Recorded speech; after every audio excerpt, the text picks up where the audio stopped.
Listeria monocytogenes, um perigo invisível nos alimentos. Por volta do ano de 1927, foi descoberta a bactéria Listeria monocytogenes, conhecida por causar surtos em humanos e animais. É originalmente um bacilo flagelado gram-positivo que se diferencia devido aos outros bacilos serem gram-negativo, ou seja, terem uma parede menos espessa. A Listeria é capaz de se desenvolver na presença ou ausência de oxigênio, sendo sua temperatura de crescimento entre -4 e 45 graus. Quanto à sua mobilidade, há variação sendo 25 graus com movimento cambalhota e 35 graus se encontrando imóvel, sendo capaz de suportar repetidos congelamentos e também altos níveis de sódio e cloro.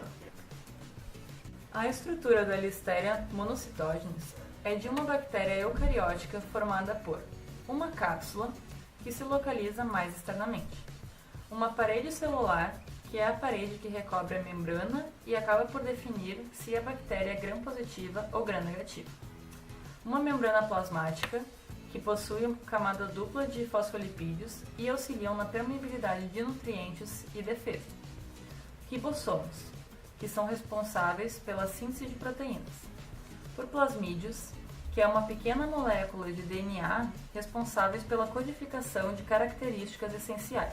Além disso, possui vantagem seletiva, pois este protege a célula de ação antibiótica. DNA, que abrange o material genético.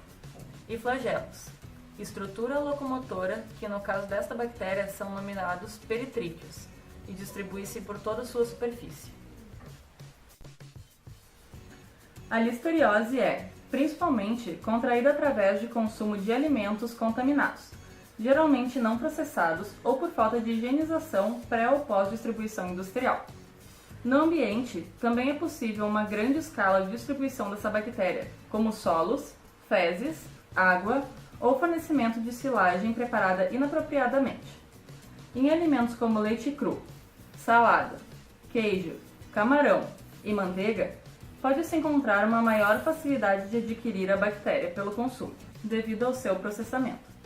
Nos humanos, qualquer indivíduo pode contrair listeriose, sendo as probabilidades bem maiores em grávidas, recém-nascidos e crianças pequenas, assim como em idosos e pessoas com imunidade baixa. Quanto aos sintomas, no caso de mulheres em gestação, pode-se apresentar gripe, diarreia, febre moderada, gastroenterite e náuseas. Seu desenvolvimento clínico é fulminante, com alto índice de mortalidade. Contudo, com transmissão vertical, o feto, quando não nasce morto, apresenta sintomas de meningite e geralmente resulta em óbito. De forma direta, é adquirida através de contato com animais infectados, o que implica maior atenção aos médicos veterinários e criadores de animais para tal zoonose. Existem 3 tipos de manifestação no hospedeiro através da infecção de Listeria monocytogenes. Entre eles está a forma nervosa, que causa meningoencefalite. Posteriormente estão os abortos, que iniciam-se também em traumas que afetam o útero, causando uma infecção, edema e necrose da placenta, gerando um aborto espontâneo. Casos levados pela corrente sanguínea, termina por afetar o fígado, o baço, entre outros órgãos. Os principais sintomas dos afetados são sinais neurológicos variando de mediano a grave e diagnosticados como cabeça pendida para os lados, taxia, irritabilidade, evidente paralisia facial, entre outros, ocasionando em morte entre 7 a 15 dias. O ciclo da Listeria inicia-se com a adesão na mucosa intestinal, após a ingestão do alimento. A bactéria liga-se à superfície da célula eucariótica, forçando a entrada pela parede por fagocitose. Os fosfolipídios são responsáveis pela proteção da Listeria pelo rompimento de membrana impedindo a entrada de agentes como lisossomos, e provocando, por consequência, a destruição de macrófagos e monócitos. Ao mesmo tempo, a bactéria induz o aumento de invasão das células adjacentes, formando um novo ciclo infeccioso. Quando a bactéria alcança a membrana plasmática, uma protuberância se forma a fim de fazer fagocitose. Em seguida, a dupla membrana é dissolvida pelas enzimas bacterianas, a bactéria outra vez escapa para o citoplasma celular Então, a listéria move-se em direção a outra célula e o ciclo se repete.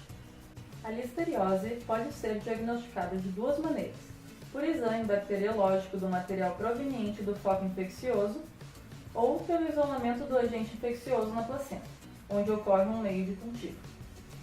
A Listeria monocytogenes é capaz de se aderir às superfícies de contato de alimentos e formar biofilme, o que impede a eficiência do processo de sanificação.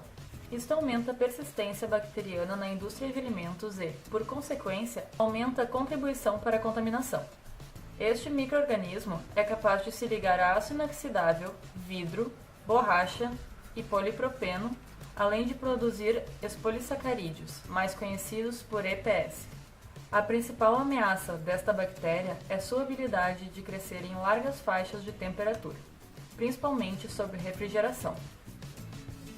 A presença de altos níveis de nutrientes e depósitos de resíduos irão influenciar no crescimento e desenvolvimento da Listeria monocytogenes, na forma de biofilme.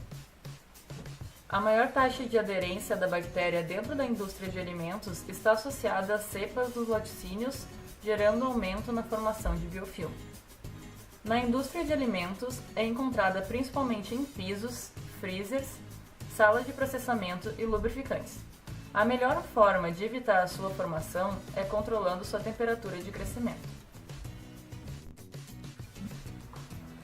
Em seu tratamento é utilizado antibióticos que atuam na sensibilidade da bactéria, que de maneira geral atua uniformemente.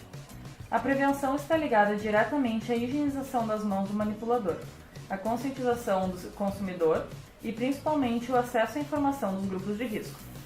No entanto, a maioria dos surtos resultam de uma falha de algum sistema de controle.